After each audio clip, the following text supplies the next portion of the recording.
Man, first I want to thank you guys for having me on and Drunk Sports Combat, man. If you haven't heard, make sure you tell a friend. If you haven't seen, make sure you tell two people.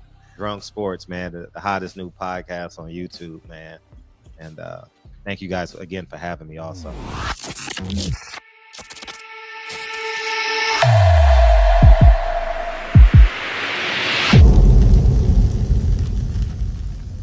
Berlanga fight next time type shit. Like, um, yo, the last thing I wanted to talk about was and it's we could man, there's so much shit we could sit here and talk for hours, but the last thing I wanted to talk about, and especially because Adrian's on here right now, and I know you're a big MMA guy, you train, you're in that world as well as boxing, but Ngannou and AJ, right? Ngannou just starched Otto Wylene, right? And Otto, a lot of people said, "Damn, man, AJ."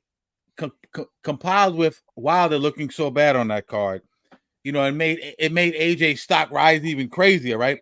So a lot of people, I thought the route he should have taken after this, right, would be sit out, even though you don't want to get ring where sit out, wait to see who wins the Fury and Usyk fight.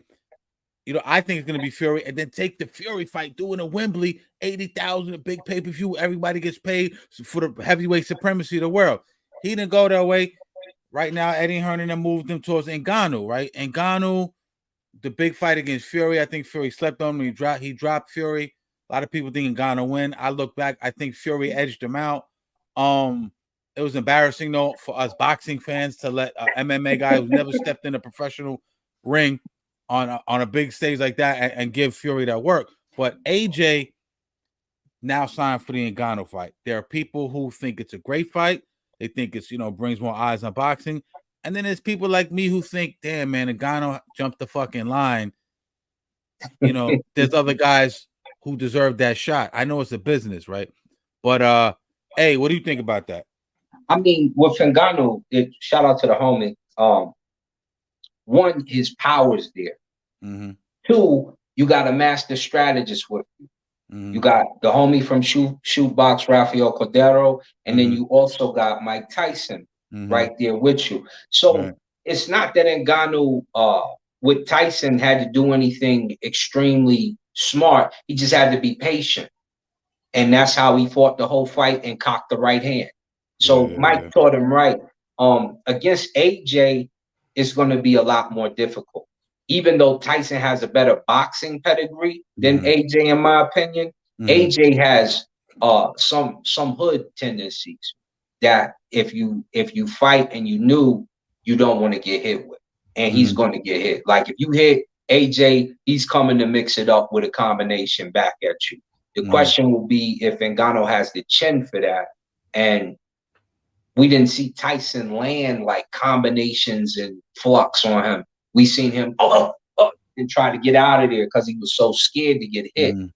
AJ will be cautious, but once he gets hit, it's going to turn up a little bit. So I think Ngannou, when you cross over, you create something special. You seen the Floyd versus McGregor fight. Yeah, so we got to respect the gimmick fights when it's that big a crossover. But for Ngannou and AJ, it's going to be a matter of who does what. Now, if AJ wins, and it's more than likely that he possibly will, then it looks good because the champ just had a problem struggling with it. Yeah. So now my resume looks better. You can erase the Usyk loss, and I definitely deserve the winner of the two, right? Yeah.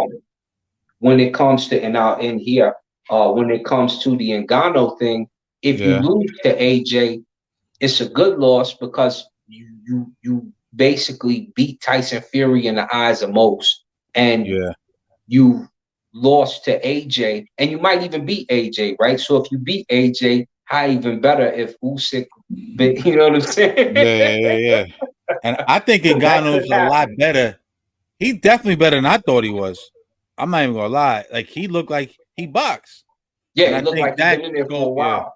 Yeah, he's been doing it. His footwork was like everyone was like pointing out because I didn't see the fight live. I had to go back. It was like, look at his footwork, look at his footwork. I'm like, how good can this guy's footwork can be? When I look back though, footwork is decent, and I box a little bit, so I understand what that footwork is supposed to look like. I mean, what we talking about, bro? We talking about a great opportunity for AJ to make sense of his decisions thus far, to make sense of the changes with the trainers, and it's been paying off, right? It's been paying off. So Hellenius, we kind of like, eh.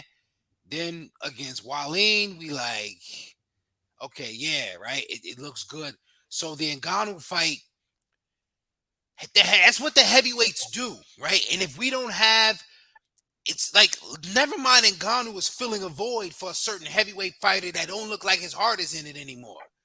Yeah. So, it's kind of like, bait and switch, swap him out, but still giving us the excitement of what if AJ fought a fearsome puncher. Maybe not the fearsome puncher we all intended him to fight, but it's still going to happen, and it still does create, because even if, let's just say for some strange occurrence, Ngannou wins.